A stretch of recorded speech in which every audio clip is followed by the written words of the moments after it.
Muy buenos días, buenas tardes a algunos colegas de otros continentes. Bienvenidos a esta nueva reunión de la Red Latinoamericana de Protección Radiológica y Medicina, que es una actividad que venimos desarrollando ya hace algunos años, con la finalidad de difundir los temas de protección radiológica que son de interés para todos los colegas que trabajan en el tema. Esta es una buena oportunidad para comentarles sobre estas recomendaciones europeas sobre el uso de los blindajes en pacientes en exploraciones en radiodiagnóstico, que va a estar a cargo de Cristian Candela. Yo quiero, antes de dar la conferencia, quiero comentarles de lo que significa la Red Latinoamericana de Protección Radiológica y Medicina, que es una actividad que venimos haciendo en nuestra región desde hace muy pocos años, y que surgió como consecuencia del llamado de buena acción, que como ustedes saben, este año serían ya 10 años de haberse implementado estas recomendaciones, y que han tenido incluso una etapa en la cual se han revisado cómo han ido implementándose estas recomendaciones, que fue en CIPRAN en el año 2016 en Madrid, donde se vio qué problemas teníamos, qué soluciones se proponían y se planteaban incluso algunas formas de poder resolver estos temas. En nuestra región, en América Latina y el Caribe, lo que hemos hecho es hacer algo similar, pero viendo los problemas que tenemos en nuestra región. Para ello hicimos un simposio el año 2017 con la participación de los organismos internacionales y además con la colaboración de los colegas que habían estado en los eventos anteriores, tanto en CIPRAN como en la Conferencia Internacional sobre Protección en Medicina.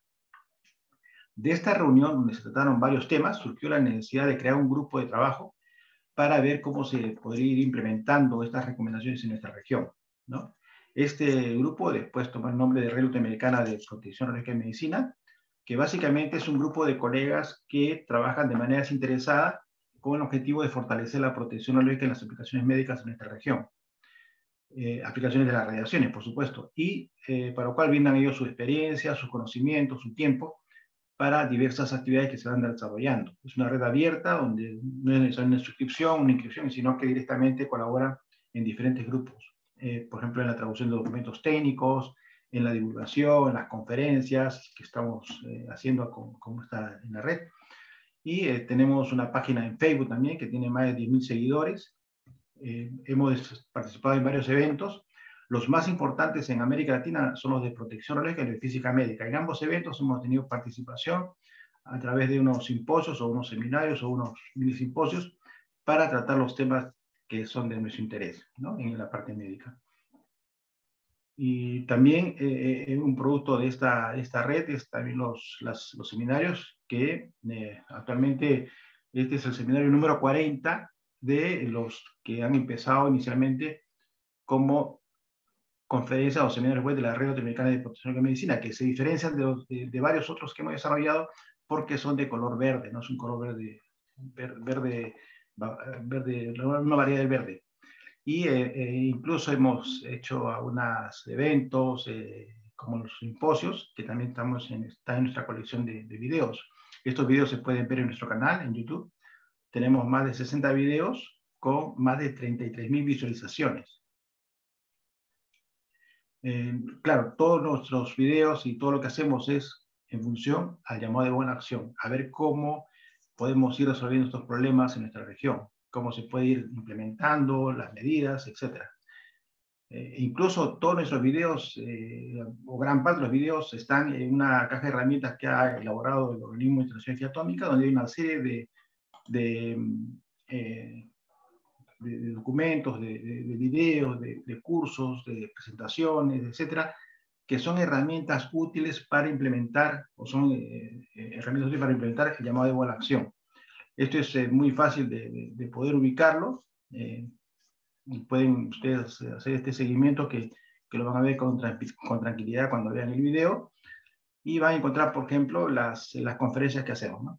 Todas están ahí como parte de es como una herramienta que es útil para poder implementar el llamado de buena acción. Así que acá está la dirección, donde pueden ubicarlo, y hay una descripción de qué significa, de qué trata ese video, etc. Está en el idioma original, que es básicamente el español. Después hemos hecho tenemos una relación bastante permanente con varios organismos internacionales, instituciones profesionales, como es el caso de la Sociedad Española de Protección Radiológica, donde hemos establecido un memorando de entendimiento, un memorando de cooperación para desarrollar esas actividades. La última reunión ha sido este seminario web, que fue el mes pasado, que incluso estamos pensando en realizar un curso de acá un tiempo. Todavía no hemos fijado la fecha, pero ya hay inscritos para este curso que se va a realizar gratuitamente y que va a ser en cooperación con la Sociedad Española de Protección Radiológica. Y también con otros organismos, hemos hecho con el Foro Iberoamericano de Consejos Reguladores, etcétera, y con las sociedades de protección radiológica de América Latina. Hemos organizado un segundo simposio, esta vez fue totalmente virtual por el tema de la pandemia. Fue en diciembre del año 2020, con una gran participación, 320 participantes, en utilizaciones técnicas, trabajos, cursos, conferencias, y los 4 grandes temas han sido discutidos con los especialistas de la región. Así que tuve el auspicio de organismos internacionales y estamos ya preparando el tercer simposio, que va a ser con ocasión del Congreso Regional sobre Seguridad Radiológica y Nuclear, que va a ser en el mes de octubre. Hemos dedicado un día para el simposio. Este congreso se realiza cada 4 años, va a ser en Santiago de Chile, va a ser totalmente presencial. Es el 12º congreso, el primero fue el año 1991, y es el 10º Congreso Regional IRPA. Así que están también invitados a participar en este congreso, que justamente a fines de abril es el plazo para presentar los resúmenes. Estas son nuestras direcciones donde nos pueden ubicar, tanto en la página de Facebook como en YouTube y el correo electrónico. Bien, ahora me gustaría invitar a Cristian para que nos exponga sobre el tema. Él es un licenciado en física, tiene doctorado en física en la Universidad de Valencia, trabaja en el Centro Nacional de Dosimetría. Pese a su corta edad, tiene una buena cantidad de trabajos publicados, ¿no? Tanto en revistas internacionales, también ha dirigido tesinas de máster, trabaja en el grupo de investigación de física médica de la Universidad de Valencia y en otros grupos internacionales. Ha sido incorporado a la Comisión Científica de la Sociedad Española de Física Médica, y su línea de investigación se centra básicamente en los temas de protección en medicina, radiodiagnóstico, dosimetría de las radiaciones y braquiterapia. Así que él ha aceptado gentilmente ofrecernos esta charla porque es un tema de sumo interés que se requiere hacer una gran difusión, y a nosotros nos interesa también la región. Así que él nos va a hablar acerca de estas recomendaciones europeas sobre el uso de blindajes sobre pacientes en exploraciones de radiodiagnóstico, ¿no? Así que vamos a ustedes pueden ir haciendo sus preguntas por el chat. Al final de su exposición van a ser resueltas por Cristian. Así que le dejo en el uso la palabra a Cristian para que haga el uso de esta conferencia. Gracias, Cristian.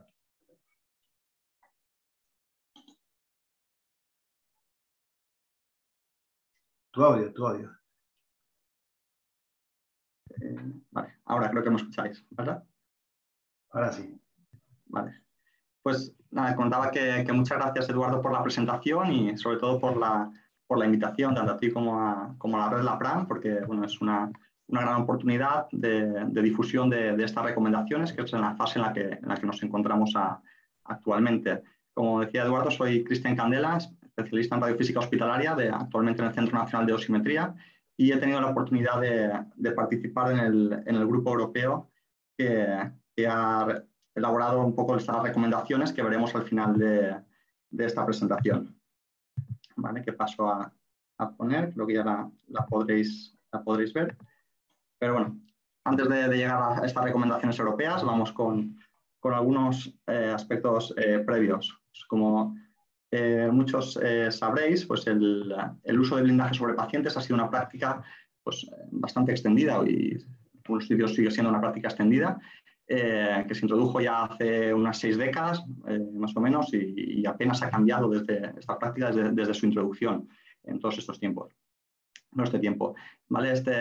Lo que consiste es en colocar blindajes en contacto encima del paciente cuando va a someterse a un estudio radiológico, ¿vale? Para una prueba de imagen, como los ejemplos que estamos viendo en la figura, con el fin de proteger determinados órganos o tejidos que generalmente son considerados son más radiosensibles, ¿vale? Aquí vemos los ejemplos de los blindajes más comúnmente utilizados. Pues a la izquierda vemos una radiografía en la que se ve un protector gonadal dentro del propio campo de imagen, Vemos también una paciente a la que se está sometiendo a una mamografía y tiene un protector tiroideo. Abajo, en el centro, vemos a un paciente pediátrico sometiéndose a un estudio de radiología dental intraoral, que se le ha colocado un protector tiroideo y un delantal plomado para proteger todo el resto del cuerpo de esa posible radiación dispersa que pueda llegar. Y en la derecha tenemos dos pacientes sometiéndose a un estudio de tomografía computarizada. La de arriba tiene un protector de cristalino y abajo protector cristalino y de tiroides, ¿vale? Estos, digamos, protectores, estos blindajes, pues hay diferentes estudios, hay muchos artículos realmente que han evaluado la eficiencia de estos blindajes y se han reportado reducciones de dosis, generalmente entre el 30 y el 95%, a determinados órganos específicos, ¿vale? Y estas reducciones se producen principalmente cuando los protectores están dentro del campo de imagen, del directo de radiación, o muy cerca, muy próximo a él. Por lo menos alejamos, pues digamos que la reducción realmente es menor en relativo, porque la contribución mayor a la radiación que reciben los órganos más alejados es dispersa, es por radiación dispersa internamente, ¿vale? Pero es un poco la idea de la justificación de por qué se introdujeron estos blindajes, por esta eficiencia. Y bueno, podemos hablar de que podemos clasificar estos blindajes en función de dónde se ubican. En aquellos que se ubican fuera del campo de imagen o fuera del campo, realmente fuera del campo del haz directo de radiación, son los que conocemos en inglés como out of field shielding, como vemos en el ejemplo de la izquierda, en el que tenemos a una paciente sometiéndose a una prueba de radiografía convencional, de tórax PA, a la que se le ha colocado una faldilla plomada para proteger las gónadas, que no van a aparecer en la imagen, pero bueno, para protegerlo de esa radiación dispersa que pueda llegar ahí. Luego tenemos a la derecha pues el otro tipo, digamos que serían los blindajes colocados dentro del propio campo de imagen, lo que conocemos en inglés como in-field shielding, ¿vale? En contacto con el paciente. ¿Vale? Pero sin embargo, esto es, como decíamos, una práctica bastante extendida y que apenas ha cambiado en muchos años. Sin embargo, un número en aumento de estudios y publicaciones han puesto el foco sobre la utilidad y eficacia del uso de estos blindajes, ¿no? Y llegados a este punto, podemos plantearnos, o no, lo normal es que nos planteemos las siguientes preguntas, ¿no? ¿Por qué? ¿Vale? Porque ahora hay más estudios que ponen el foco sobre la utilidad y la eficacia, porque cuestionan el uso de estos blindajes, o qué ha cambiado para llegar a este punto, qué nos dicen las guías y los documentos legislativos al respecto, y en particular dentro de estos, qué nos dice el reciente consenso europeo que acabamos de publicar ahora en diciembre de 2021. Pues estas son las preguntas que intentaremos responder a lo largo del resto del seminario. ¿Vale? Empezamos con digamos, los argumentos que hacen cuestionar el uso de blindajes sobre pacientes, ¿vale? Vamos a empezar por esta, ¿no? ¿Por qué ha podido cambiar o por qué, digamos, la última tendencia, o hay artículos que pasan a no recomendar o a recomendar que no se utilicen estos blindajes? En primer lugar, y muy importante, es que la tecnología ha evolucionado mucho en las últimas décadas, obviamente, y con ello las dosis absorbidas por exploración generalmente han disminuido de forma significativa. Aquí tenemos un ejemplo en la gráfica del kerma en superficie de entrada de un paciente sometido a una exploración o radiografía de pelvis PA, ¿vale? Cómo ha variado desde su introducción en varios órdenes de magnitud, se ha reducido. En los últimos 50 años, por poner un ejemplo, se ha reducido en un 96%. Y con ello, la dosis la entrada en haz directo, con lo cual la dosis a los órganos que están colindantes también se ha reducido de forma drástica, muy significativa, con lo cual lo que antes podía ser un riesgo mayor, ahora ha pasado digamos, a que la reducción de dosis realmente son pequeñas, o son muy pequeñas o casi despreciables. Aquí tenemos una referencia a una revisión, a un informe publicado por la Sociedad de Radiobiología y Física Médica, la Sociedad Suiza, perdón, de Radiobiología y Física Médica, publicado ahora muy recientemente, en diciembre de 2020, que hace una revisión sobre la reducción en dosis absoluta del uso de estos blindajes, no en relativo, ¿vale? Porque muchos artículos sí que hablan de eso consigue un 30% de reducción de dosis o un 90% de reducción de dosis, pero eso realmente cuánto es, ¿vale? Eso podemos cuantificarlo de forma en absoluto y en base a ello a riesgo.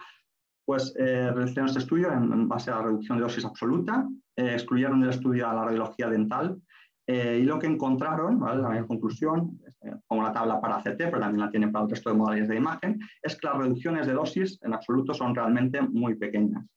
En la mayoría de los casos por debajo del 0,1 miligrays. Estamos hablando de reducciones de dosis del orden de los micrograys, decenas de micrograys, lo que nos aportan estos blindajes. Y solo cuando en casos de que el blindaje está dentro del campo de imagen o en algunos estudios de más altas dosis, cuando el blindaje está muy cerca del campo de imagen, pues sí que tenemos reducciones de dosis que pueden llegar a unos pocos miligrays, reducciones de dosis, ¿vale? Pero generalmente estamos del orden de decenas de micrograys. Con lo cual, acaban concluyendo también que no se recomienda en general, por otros argumentos que ahora veremos también, y pone el foco en que se puede conseguir una mayor reducción de la dosis con una optimización de la técnica, ¿vale? Valores, como decíamos, para TAC, pero para radiografía convencional, pues todavía mucho menos. Generalmente, pues ahí veis un ejemplo de 0,035 micrograys la reducción de dosis del protector gonadal en una exploración de tórax. Realmente estamos hablando de dosis muy pequeñas. Por ponerlas en contexto, pues si hay alguien en la audiencia que no está familiarizado con estos temas, con estas magnitudes dosimétricas, pues por poner un ejemplo, las variaciones en los niveles de radiación natural de unas regiones a otras, dentro de España mismo, son del orden ya del milisievert por año. ¿Vale? Si ya nos vamos a compararnos con otros países, ya se puede llegar incluso a algunas decenas de milisievert por año. Realmente lo que vengo a decir es que estas reducciones de dosis, del orden de decenas de micrograys, frente a estos miligrays, realmente son despreciables, son dosis realmente muy bajitas. ¿Vale? Otros argumentos que hacen cuestionar el uso de estos blindajes es que en ocasiones pueden contribuir no solo a una reducción insignificante de la dosis, sino a un aumento de la dosis absorbida por el paciente. ¿Vale? ¿Y por qué? Pues porque hay ocasiones en las que digamos que el blindaje digamos que oculta información de interés o genera un artefacto en la imagen, si aparece dentro del campo de imagen en algunos casos, o oculta información o genera artefactos que hace que se tenga que repetir esta exploración radiológica, con lo cual si se tiene que repetir, al final los órganos que no estaban protegidos van a recibir el doble de dosis y los órganos que no están protegidos, están digamos, sometidos al haz directo de radiación, son los que más dosis reciben y los que más riesgo aportan, digamos, a la exploración.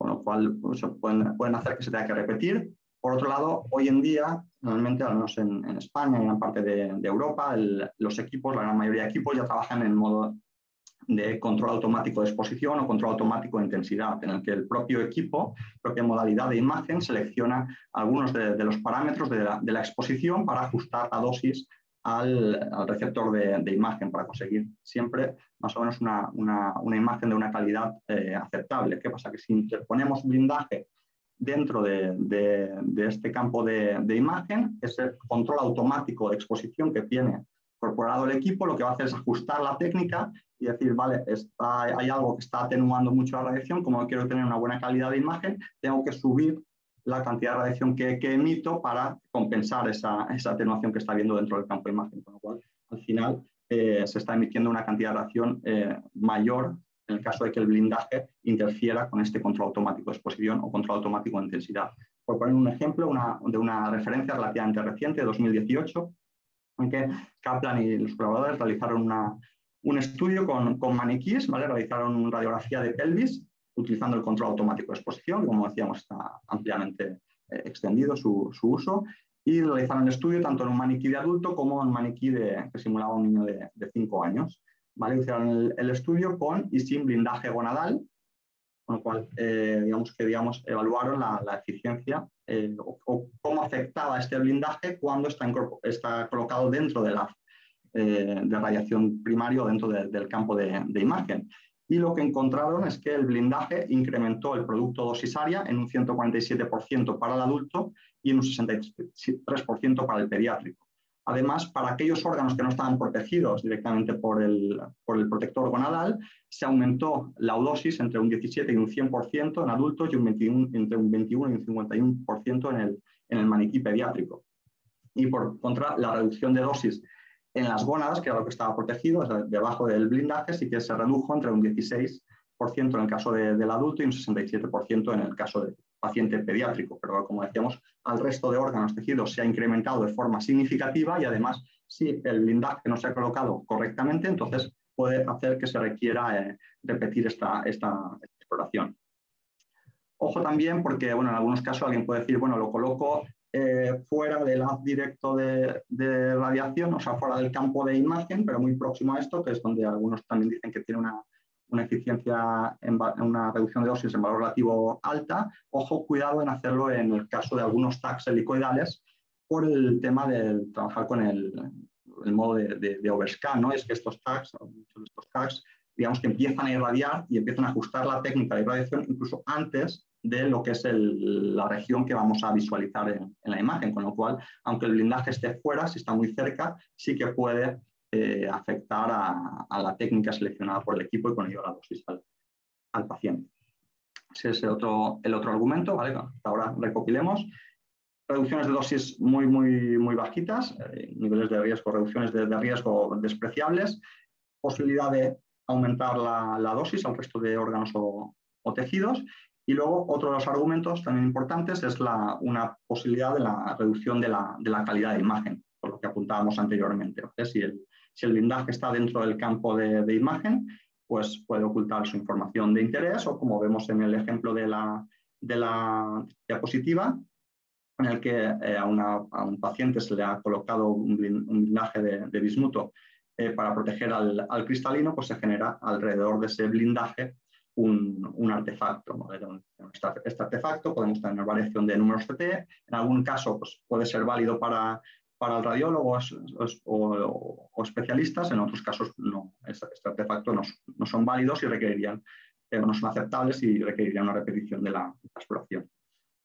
¿Vale? Otro aspecto muy importante también que hace llevar a cuestionar el uso de estos blindajes es que hay estudios que han evaluado digamos, la precisión o la consistencia en su uso y han encontrado una alta inconsistencia y un porcentaje de error en la colocación de estos blindajes. Aquí vemos un claro ejemplo de una publicación de 2009, ¿vale? Tres ejemplos en los que mostraba de un protector gonadal colocado de forma incorrecta. En el primer caso, el protector era demasiado pequeño para el caso que querían blindar y además estaba mal colocado, estaba un poco alto. En el segundo caso, el protector era demasiado grande, estaba colocado al revés y también alto.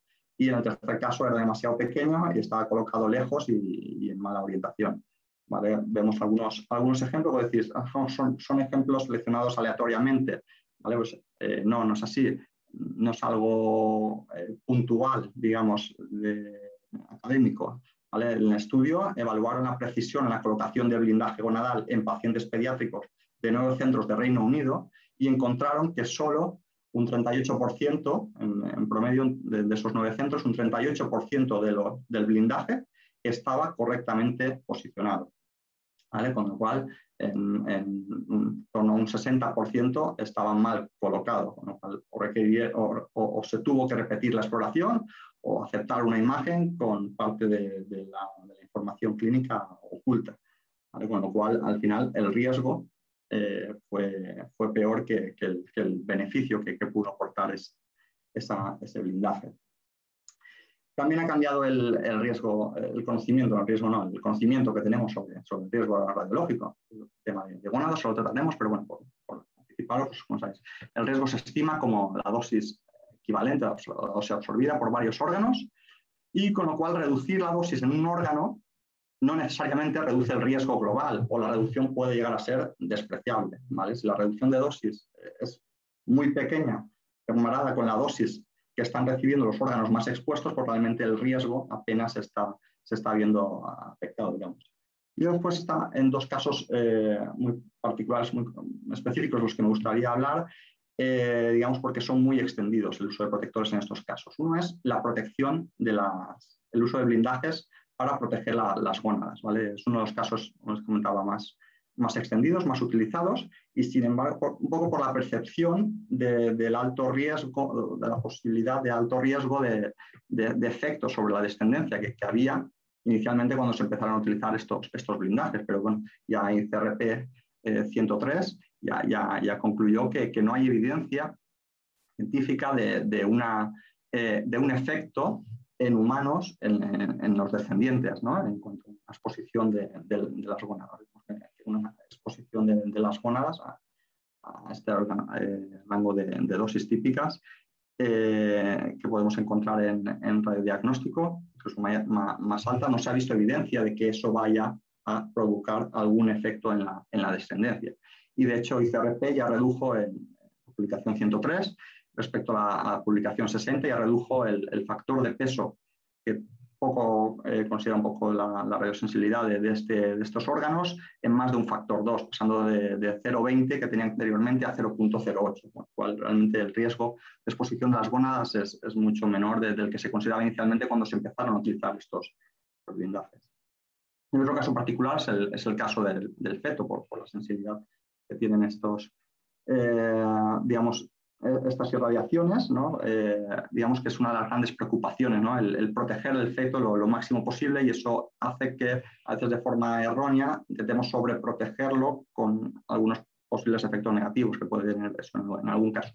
¿Vale? Pero yo quería transmitir en esta diapositiva es que, bueno, hoy en día sabemos que dosis absorbidas por debajo de 100 miligrays, en el caso del feto, el riesgo que entraña para él esa exploración realmente es pequeño o inexistente.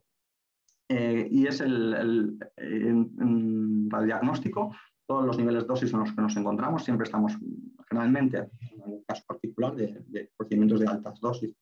Puede ser que sea mayor, pero generalmente en los casos, la gran mayoría de los casos nos encontramos muy por debajo de estas dosis. Como comentábamos antes, las reducciones de dosis que se consiguen con los blindajes es que son del orden de los menos de 0,1 miligray, ¿vale? Con lo cual realmente el beneficio que aporta es despreciable. Aquí vemos un caso, ¿vale? Que es cortesía de Roberto Sánchez, a quien le agradezco, desde el Hospital Clínico San Carlos, a quien le agradezco esta contribución, de una paciente embarazada sometida a un estudio de tomografía computarizada de tórax, ¿vale? Que se le colocó, como podéis ver ahí, una faldilla plomada, ¿vale? Que aparece aquí en esta imagen del topograma.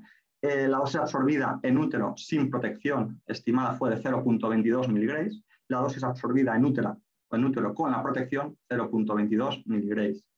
Beneficio que aportó colocar el blindaje, ninguno. Y pudo aportar problemas como veis ahí, en el solapamiento con parte del pulmón, molestias para la paciente, tiempo de exploración, etcétera, una serie de problemas que no compensan el beneficio que tuvo en este caso. Otros argumentos, como decía ahora mismo, la posibilidad de molestias para el paciente debido al peso de los blindajes, especialmente esto es más especial en embarazadas y en procedimientos quirúrgicos prolongados, ¿vale? Imaginaos ya para una paciente embarazada tener que acostarse boca arriba en la camilla del TAC ya puede ser, en función del avanzado que esté el estado de gestación, ya puede ser un problema. Pues si encima tiene un delantal plomado encima durante decenas de segundos o algunos minutos, pues es una molestia no despreciable, ¿vale? Para un beneficio inexistente, como estábamos comentando generalmente, en muchos casos, la mayoría de los casos. Y después tenemos posibles problemas de higiene y desinfección, especialmente en procedimientos quirúrgicos, ¿vale? Cómo se están desinfectando estos blindajes. Hay un programa adecuado de calidad de la desinfección de estos blindajes y después de garantizar la calidad después de la desinfección de estos blindajes, ¿vale? Entonces, pues una serie de problemas añadidos. Al final, digamos que protección radiológica, ¿no? Al final colocamos en una balanza el beneficio frente al riesgo, y en este caso lo que nos estamos encontrando es que el beneficio no compensa el riesgo en la mayoría de los casos. Luego veremos algunas excepciones, ¿vale? Pero por resumir o por concluir un poco, por recapitular, ¿qué pasa cuando el blindaje está dentro del campo de imagen? Posibles problemas: pérdida de información clínica de interés, posibilidad de aparición de artefactos y posibilidad de aumentar de forma significativa la dosis absorbida por el paciente. Si el blindaje está fuera del haz directo de radiación, pero muy próximo a este, hasta unos 5 centímetros aproximadamente, la reducción de dosis va a ser en valores absolutos generalmente pequeña, con lo cual la reducción del riesgo es muy pequeño o inexistente a los valores de dosis en los que nos estamos moviendo. Y, sin embargo, sí que hay una posibilidad de que el blindaje se acabe moviendo o se acabe colocando de forma incorrecta, con la posibilidad de interferir en la exploración y yendo al caso 1 que estábamos comentando anteriormente.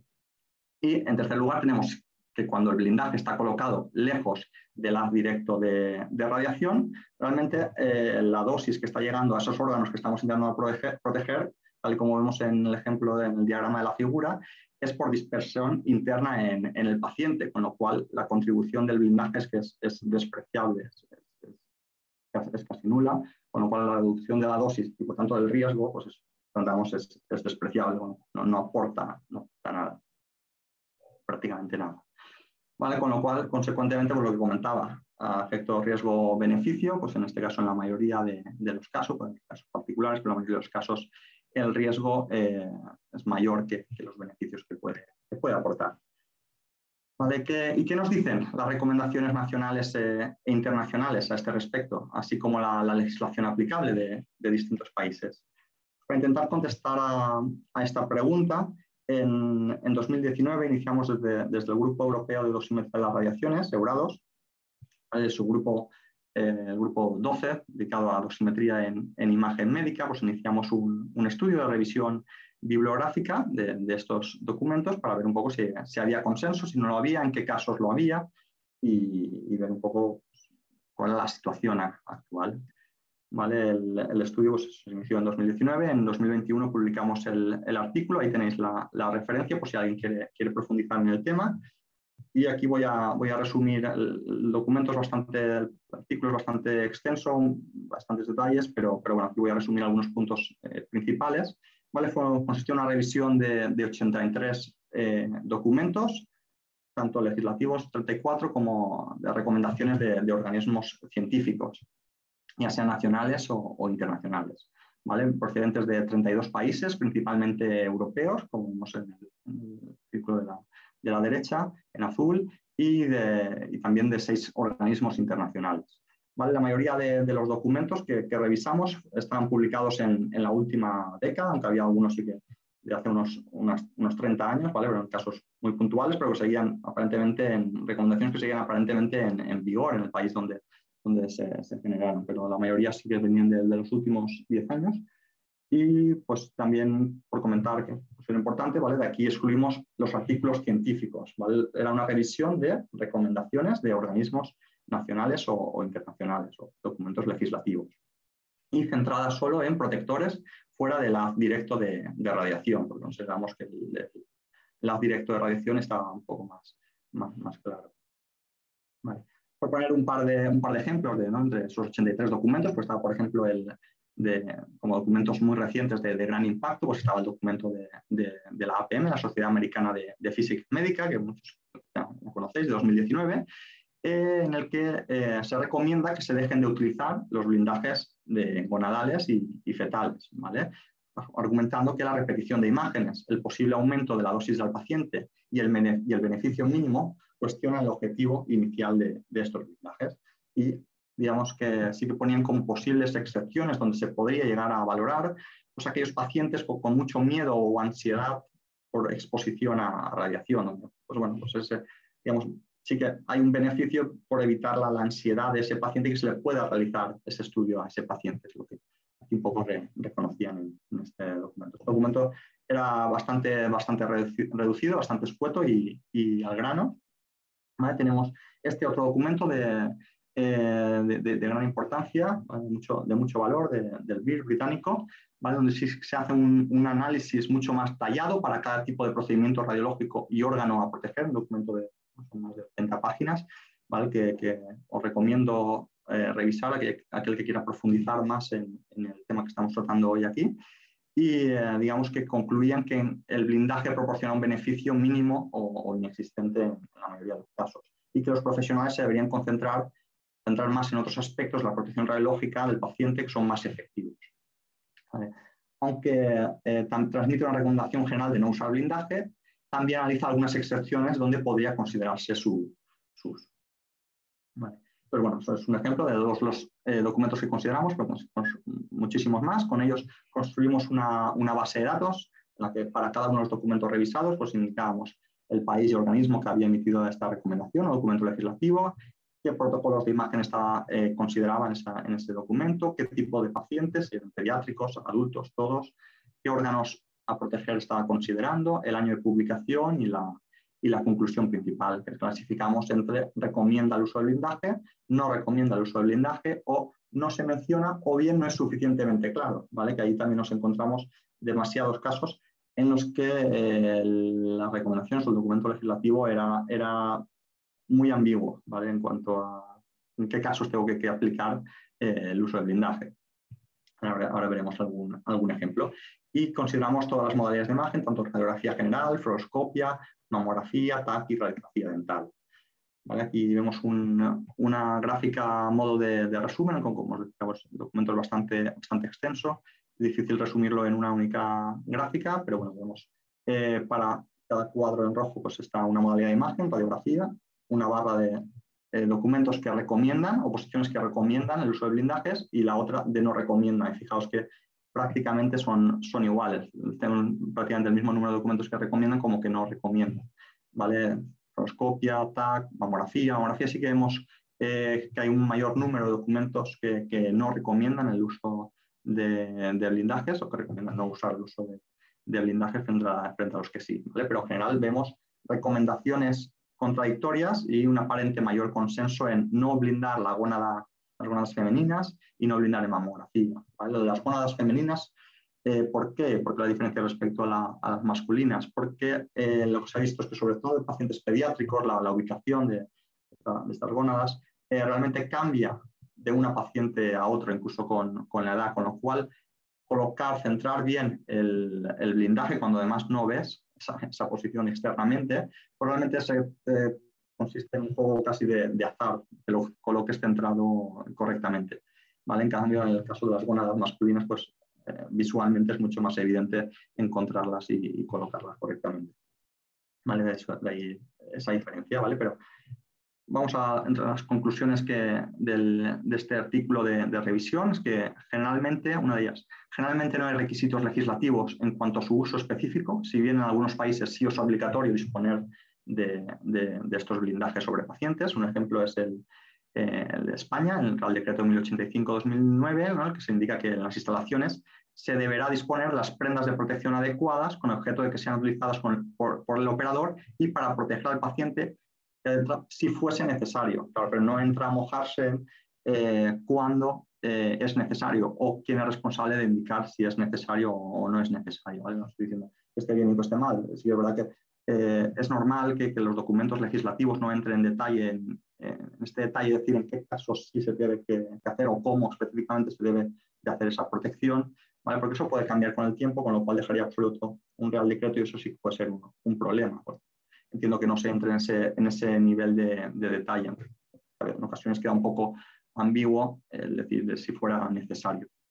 ¿Vale? Dejar a criterio de responsabilidad de quién considerar si es necesario o no. ¿Vale? La mayoría de recomendaciones son demasiado generales y no específicas de una modalidad de imagen en concreta. Salvo una excepción, como en el caso de mamografía, donde si hay documentos que dicen en mamografía no se utilice tal, ¿vale? Pero generalmente muchos documentos decían, pues se deben proteger los órganos más radiosensibles o no se debe proteger estos órganos, ¿vale? Sin entrar en detalles en qué casos, en qué modalidades de imagen sí, que no, son todas las conclusiones, ¿vale? Como aspectos de mejora. En aquellos casos en los que se recomienda el uso de blindajes, se considera que es apropiado si no oculta información clínica de interés y no compromete la realización del estudio. O bien, también, si además de eso tranquiliza al paciente y le da seguridad. Es decir, hay documentos que dicen se recomienda el uso de estos blindajes o se recomienda proteger los órganos radiosensibles siempre y cuando no se altere el estudio radiológico, ¿no? o se oculte información clínica de interés. ¿Vale? Y de entre los que recomiendan el uso de blindaje son más los que lo consideran necesario o beneficioso cuando los órganos a proteger están hasta un máximo de 5 centímetros del borde del haz primario de radiación. Más allá de ahí, la mayoría de los documentos que un poco detallan más este análisis concluyen que no es necesario, porque sí que las dosis que llegan a más de 5 centímetros en radiodiagnóstico son bastante pequeñas y especiales. ¿Vale? En los últimos años hay una tendencia, otra de las conclusiones, en los últimos años hay una tendencia creciente a recomendar que se dejen de usar, ya sea de forma general o en algunos casos en particular, como hemos visto anteriormente en el ejemplo de la APM. ¿Vale? Estas conclusiones son las que también me gustaría destacar, y es que en general hay una elevada dispersión entre organismos, instituciones que recomiendan el uso de blindaje, aquellos que no la recomiendan o aquellos que no dicen nada o no son suficientemente específicos. Bueno, la conclusión más clara es que no hay un consenso general ni a nivel local, ¿vale? Nos encontramos también con casos, por ejemplo, en el caso de Estados Unidos, donde dentro del mismo país, dentro incluso del mismo año, 2019, de 2018 y 2019, se publicaron recomendaciones al respecto por parte de distintas sociedades científicas contradictorias entre sí, ¿vale? Y esto es un problema. ¿Por qué? Porque genera confusión en todo el mundo, tanto en los trabajadores, en los operadores que tienen que decidir si colocan o no ese blindaje, como en los propios pacientes. A fulanito de tal sí que le han colocado el blindaje y a mí no me lo han colocado. Es que a mí no me quieren proteger, o este hospital en el que estoy trabajando, aquí que mal trabajan, no se preocupan por los pacientes, ¿vale? Y eso es un problema importante, ¿vale? El paciente no puede pensar que nos preocupamos por su protección, ni mucho menos, ¿vale? Entonces, estas contradicciones, como comentábamos, pues generan confusión, ¿vale? Y es un problema importante. Algunos ejemplos por ilustrar este tema, este análisis, que esta conclusión, ¿no? de conclusiones contradictorias. Pues aquí vemos algunos ejemplos, ¿no? Pues en radiología convencional, por citar 3, ya os digo, en el artículo están todos mucho más detallados. Pues, por ejemplo, en Brasil, un documento legislativo de 2019 decía que en los servicios de radiología se debe usar blindaje adecuado. Además, se atrevían también a indicar el espesor del blindaje equivalente, con al menos 0,5 milímetros de plomo equivalente. ¿Vale? Sí que añadía la coletilla de en los órganos más radiosensibles y siempre hasta una distancia de 5 centímetros. ¿Vale? Y CRC, en su recomendación de 2013, decía que las mamas, las gónadas o el tiroide deberían ser protegidos, también con el condicionante de órganos cercanos, fundamentalmente. Y por otro lado tenemos el caso de Estados Unidos, donde se indicaba que se debería dejar de utilizar estos blindajes. ¿Vale? En el caso de TAC, pues Eurosafe en 2016 emitió unas recomendaciones en que dice que el blindaje sobre tiroides es fuertemente recomendado en exploraciones de tomografía cerebrales, tomografía computarizada cerebrales. ¿Vale? En el caso en Eslovenia, en la legislación 2018, dice que los procedimientos radiológicos se deben llevar a cabo con los medios adecuados de protección al paciente. ¿Vale? Y ahí entra la duda, ¿qué significa eso? ¿Cuáles son los medios adecuados de protección al paciente? ¿Vale? Pues se clasificó como, digamos, que no hace recomendaciones al respecto, o no es suficientemente claro en cuanto a lo que indica al respecto. Y después tenemos el caso donde sí se deja de recomendar los blindajes, pues el caso del documento del BIR de Reino Unido de 2020. ¿Vale? Son 3 documentos contradictorios entre sí, o uno de ellos no claro y 2 contradictorios. ¿Vale? En radiología dental intraoral lo mismo, tenemos argumentos contradictorios. ¿Vale? Siguiendo con las conclusiones, pues concluimos que es necesario realizar una revisión crítica de las recomendaciones existentes, considerando las prácticas locales y los recursos disponibles.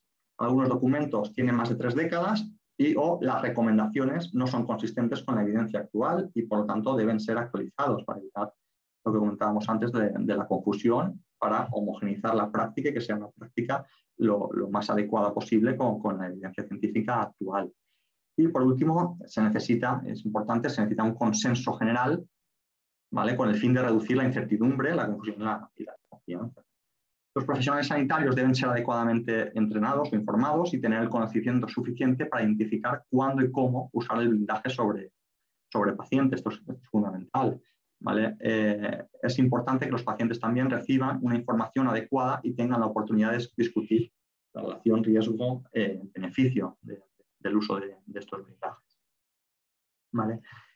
Y por ilustrar un ejemplo de una problemática que ha generado el uso de blindajes, y pongo un email que se convirtió en viral hace ya bastantes años. Lo que pasa es que ha ido volviendo a aparecer de forma periódica con el tiempo, alguien lo va recuperando y se vuelve a hacer viral de repente. Esto fue un email, no sé si recuerdo si era en 2012 o 2011, sobre esa fecha más o menos, ya tienen años, en los que se indicaba que el miércoles el doctor Oz, una persona que tiene, un presentador de un programa de televisión en Estados Unidos, pues se le ocurrió decir que el cáncer de tiroides se está expandiendo rápidamente entre las mujeres y que posiblemente fuera consecuencia de las radiografías dentales y las mamografías, pues lo que indicaba este email.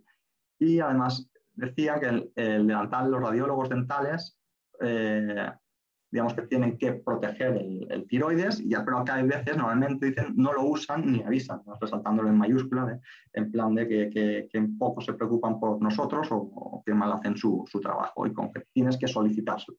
Y difunde esto al máximo porque esto beneficia a todas las mujeres que conozcan, pues porque sí, porque estamos hablando de su salud, ¿vale? Un problema importante cuando en mamografía ya está, en esa época también no se recomendaba ya el uso de blindaje sobre pacientes. La Sociedad Española de Protección Radiológica, junto con la SEBIN, salieron al respecto a publicar una nota técnica al respecto, bastante rápida y acertada, en la que indicaban, pues en los últimos meses en las unidades de mamografía se vienen recibiendo un gran número de pacientes que solicitan hacer uso de un protector plomado para tiroides durante la prueba. Y lo que venía a justificar es que el tiroides no está expuesto directamente al haz directo de rayos X, por tanto la dosis de radiación dispersa recibida por el tiroides es insignificante. Estamos hablando de unos pocos microrays, ¿vale? Con lo cual, y además existe la posibilidad de que el protector tiroideo acabe interfiriendo dentro del campo de imagen, ocultando información de mucho interés y teniendo que volver a repetir la exploración radiológica, con lo cual la mama al final recibe el doble de dosis, con lo cual el riesgo de exploración es el doble que el que teníamos inicialmente sin el protector, y el beneficio ha sido nulo. Y al final se concluía que no es necesario utilizar el protector plomado de tiroides, ¿vale? Como decía, el uso de protectores en mamografía es uno de los más extendidos, donde a lo mejor más consenso hay entre las recomendaciones publicadas. Pero que haya consenso no significa que a la población le haya llegado o le esté llegando el mensaje adecuado. Fijaos, esto es totalmente casualidad, ¿eh? No estaba buscando la noticia ni mucho menos. Esto fue la semana pasada, sin ir más lejos, leyendo el periódico, el País en este caso, el periódico español.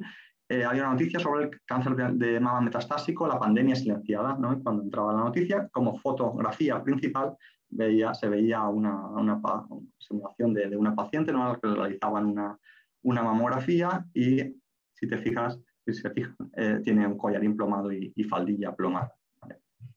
Pues, bueno, bastante confuso y, bueno, da pesar realmente ver esta imagen. Bueno, entonces un poco para intentar poner consenso o armonizar la práctica, digamos que recientemente se creó el grupo GAPS, un grupo de trabajo formado por representantes de distintas sociedades científicas y categorías profesionales a nivel europeo, ¿vale? En él hemos participado representantes de la European Federation of Organization for Medical Physics, de la European Radiation Dosimetry Group, de la European Society of Radiology, de la European Federation of Radiographer Societies, de la European Society of Pediatric Radiology y de la European Academy of Dentomaxillofacial Radiology, ¿vale? Incluyendo incluso un representante de pacientes, aunque bueno, al final todos somos pacientes o todos lo vamos a acabar siendo tarde o temprano. Entonces, bueno, pero bueno, se incluyó un representante de pacientes para formar parte de este grupo de trabajo, ¿vale? Este documento se ha publicado en diciembre de 2021, hace escaso 3-4 meses, y de forma simultánea entre revistas científicas, tanto Impacto como Física Médica, Insights into Imaging y Radiography, para tener la mayor difusión posible, en el menor tiempo posible, ¿vale? Y de hecho, por eso agradezco mucho la invitación a impartir este seminario, por la oportunidad de poder difundir estas recomendaciones en un foro tan importante, tan amplio. como este de aquí.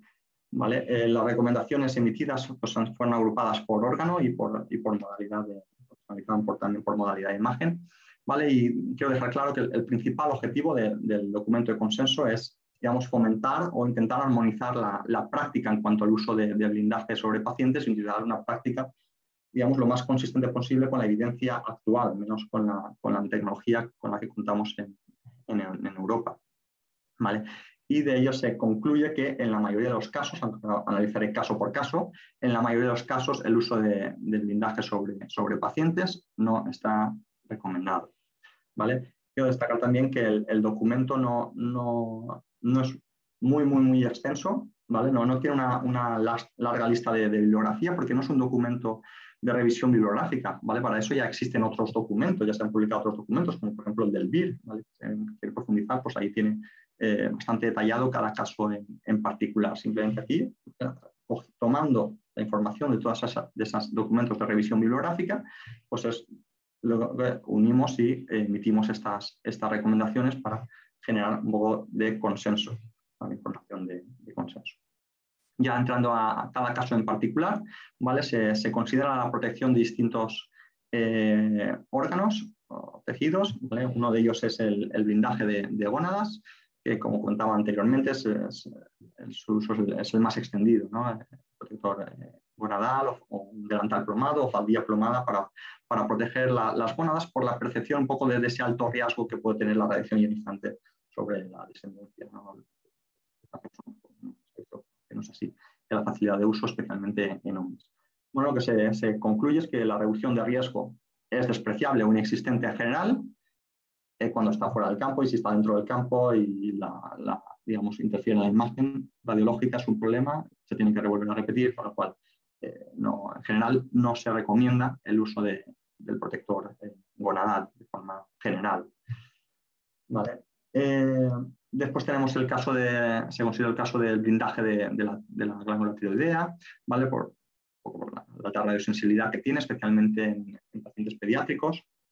¿Vale? Y aquí sí que en general se considera que el riesgo o la reducción del riesgo es despreciable en la mayoría de los casos, o bien interfiere en el campo de imagen si está dentro. Pero sí que es verdad que aquí se hace una distinción en el caso de radiografía dental respecto al resto, ¿vale? El resto de modalidades de imagen en general se considera que no, recomendaciones que no se utilice estos blindajes del protector tiroideo, y en radiografía dental sí se hace una excepción en que podría considerarse su uso. No se está diciendo que se utilice, sino que podría considerarse su uso, debido justificado, ¿no? Argumentado un poco a la proximidad al campo un poco de las tiroides, al campo directo de radiación, al alto porcentaje de pacientes pediátricos que tienen estos estudios, y en general a que los sistemas postdentales intraorales, tipos de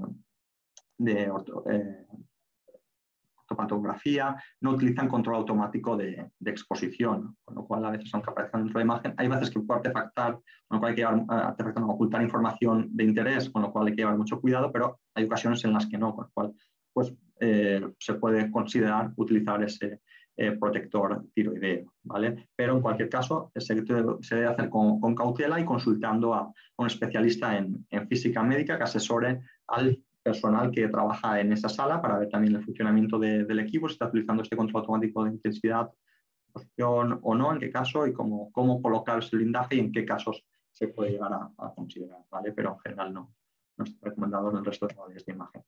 En el caso de blindajes de mama, pues también se considera por el hecho de ser radiosensible, especialmente hasta los 30 años, ¿vale? Pero se concluyó que la reducción del riesgo es despreciable o inexistente en general, o bien, si está dentro del campo de imagen, pues puede incrementar la dosis al resto de órganos como el pulmón, que es bastante radiosensible en pacientes pediátricos. ¿Vale? Con lo cual no se recomienda. En cristalino también, por su radiosensibilidad en cuanto a cataratas o opacidades, pues se considera que la reducción de riesgo es despreciable o inexistente en general, o bien interfiere en el campo de imagen. ¿Vale? Sí que se hizo aquí un inciso en que en TAC son más eficientes otros sistemas de reducción de dosis y no introducen artefactos, pero el inciso al que hacía referencia es que algunos procedimientos intervencionistas cerebrales podría considerarse su uso, ¿vale? Evaluándose caso a caso con la valoración de un experto en física médica, ¿vale? Pero en general, en estos casos no está bien. recomendado, la relación riesgo-beneficio no compensa. ¿Vale? Y en cuanto al efecto, de forma similar, la reducción de riesgo es despreciable o inexistente en general y se podría considerar, como excepción se incluye el considerar un poco la alta sensibilidad que puede tener alguna paciente por el miedo que le pueda ocasionar. ¿Vale? Ojo siempre con el overscan, ¿vale? Pero la primera prioridad, el primer paso debe ser explicar al paciente por qué no se recomienda el uso de blindaje. Y solo en el caso que sea fundamental realizar la exploración y que tenga tanta ansiedad por no utilizar ese protector, pues bueno, siempre que no vaya a interferir, pues se puede valorar, pero en general no está recomendado. Conclusiones destacables: con carácter general se recomiendan usar los blindajes. En radiología dental podría usarse en casos particulares tras consultar con un experto en física médica, protección radiológica, y la mejor protección radiológica se consigue con la optimización de los procedimientos, usando una técnica adecuada a cada paciente. Me intento acelerar un poquito. Puede ser razonable el uso de blindaje en algunos casos individuales, como exploraciones con pacientes a altas dosis acumuladas, ¿vale? Pacientes con mucha ansiedad o pacientes a los que se ha detectado anteriormente una mayor sensibilidad a la radiación, que hoy en día todavía es algo extendido, en el futuro sí, pero ya no. Y bueno, hay que evaluar estos casos con cautela, en cualquier caso, con la valoración de un experto en física médica. ¿Vale? Ojo también, hay que evitar su uso solo por tranquilizar. ¿Por qué? Porque da un mensaje contradictorio. ¿Vale? Es decir, me lo has puesto porque se lo he exigido. ¿Vale? Usted no se está preocupando por mi seguridad, he tenido que exigírselo, se lo voy a comentar al resto de personas que conozca para que lo exigen y que mal en mi hospital que no se preocupan por nosotros. No, hay que explicar. Hay que saber explicar por qué no se recomienda y saber que es una medida que se considera, no se protege, digamos, por la seguridad, en muchos casos por la seguridad del propio paciente. ¿Vale? Entonces es importante. En aquellos casos en que se acuerda colocar blindaje sobre el paciente, eso también, ¿vale? Estas son las recomendaciones generales, ¿vale? Luego, cada criterio del especialista en física médica o protección radiológica, evaluar casos individuales en los que pueda considerar su uso, ¿vale? Estos no son instrucciones obligatorias que se deban seguir, ¿vale? Contamos, por suerte, cada vez más con más especialistas en el campo del radiodiagnóstico, especialistas en estos temas que ayuden a difundir este mensaje, conocen los efectos, los beneficios, riesgo y pueden valorar en casos particulares qué es lo mejor, ¿vale? En el caso en que sí se decida utilizar esos blindajes, los operadores deben tener formación adecuada en la elección del blindaje apropiado, la elección de la técnica apropiada para evitar su interferencia con el control automático de exposición o de intensidad. Tiene que tener formación en cómo realizar controles de calidad en el material de protección, cómo almacenar el material adecuadamente, cómo limpiarlo y desinfectarlo, cómo seguir la política local sobre dignidad del paciente. Tiene que tener formación en habilidades de comunicación y competencia en comunicar la relación riesgo-beneficio. ¿Vale? Hasta aquí las recomendaciones. Próximos pasos, ¿vale? El grupo de trabajo europeo sigue en activo, ¿vale? Se plantea una serie de próximos pasos, ¿vale? Para los cuales también es fundamental también la participación de las sociedades científicas nacionales. ¿Vale? El próximo paso será revisar la práctica actual. Para ello se ha realizado un cuestionario que ya ha sido enviado y contestado por un elevado número de instalaciones, digamos que sobre todo de Europa, ¿vale? Y cuyos resultados se publicarán próximamente pronto, pero la verdad que el número de respuestas es bastante alto como para tener conclusiones de bastante peso y en general podemos decir que van en línea con las recomendaciones que estamos emitiendo. ¿Vale? Se deben adaptar las recomendaciones y documentos nacionales si fuera necesario. Se debe proporcionar una formación adecuada y preparar material educativo para profesionales sanitarios y públicos, ¿vale? La difusión de estos mensajes. Pues bueno, doy también las gracias a todas las personas que estáis, tanto ahora mismo en el directo como que podáis ver la presentación en diferido, porque bueno, es importante conocer los argumentos que estamos exponiendo para que todo el mundo se convierta también en vector de transmisión de esta información para tratar de llegar a la máxima cantidad de gente posible en cuanto al por qué se ha pasado, ¿no? de recomendar algo a recomendar ir en contra o no en contra, sino dejar de utilizar una práctica que se lleva utilizando tantos años, tantas décadas, ¿no? Entonces, bueno, también decir que por supuesto, esto no está cerrado, ni mucho menos. Se prevé que las recomendaciones se revisen periódicamente, antes de, o mucho en un plazo de 5 años, o si la evidencia científica lo recomienda, hace recomendatorio que se revisen anteriormente, ¿vale? Se aparecen ciertos artículos científicos que evalúan algunos casos donde se ve que sí que es necesario hacer uso de estos blindajes, pues bueno, se revisan estas recomendaciones y se emitirán unas recomendaciones nuevas antes de ello. Vale. Por último, me gustaría concluir la presentación, informando que bueno, por parte de las sociedades científicas las españolas, la SERA, la Sociedad Española de Física Médica, la Sociedad Española de Protección Radiológica y las de radiógrafos, se han movido bastante rápido. Como decía, las recomendaciones europeas se publicaron en diciembre de 2021. Ya tenemos varios documentos divulgativos que os animo a todos a consultar y a utilizar, aquel que le resulte de utilidad, ¿no? Pues uno de ellos es la tabla resumen, ¿no? Liderada por la SERA, ahí tenéis el enlace. Tenemos también un tríptico dirigido a pacientes, liderado por la Sociedad Española de Física Médica, pero consenso, la colaboración también del resto de sociedades implicadas que acabo de mencionar. Un vídeo bastante ilustrativo, liderado por la Sociedad Española de Física Médica también. El póster, también de divulgación. Y por último tenemos una presentación dirigida sobre todo a operadores, ¿no? Liderado por la Sociedad Española de Protección Radiológica, y que, bueno, a quien por supuesto agradezco ahí algunos de los ejemplos gráficos, sobre todo que he utilizado en esta presentación, los he tomado de esta presentación. Por supuesto agradezco a la Sociedad Española de Protección Radiológica, sobre todo a Roberto y a Sánchez y a Ricardo Torres, la elaboración de esta presentación, que la Sociedad Española de Protección Radiológica, junto con el resto de sociedades, pone a disposición de cualquier especialista que quiera utilizarlas para ayudar a difundir el mensaje. Yo aquí también os comento que esta presentación mismo que tengo, si alguien la quiere tener, pues me la puede solicitar, pues, para utilizar la parte de ella. Al final lo importante es eso, es divulgar la información para que llegue al máximo de personas posible. Y eso es todo. Muchas gracias por su atención, y ya quedo a disposición de las preguntas que quieran realizar. Muchas gracias, Cristian. Bastante interesante tu ponencia. Algunas personas han pedido tu dirección electrónica para cualquier consulta. Sí, aquí lo puedes colocar en el chat. Bueno, acá está, justamente. Sí. Ese es mi correo personal, que ese no cambiará. Entonces me pueden escribir ahí. Perfecto. Ahora, hay algunas preguntas que están en el chat que las has ido respondiendo, pero de todas formas, de repente requieres ampliar un poquito sobre lo que están diciendo, lo que está comentando. Vale, a ver, que reviso el chat. Sí.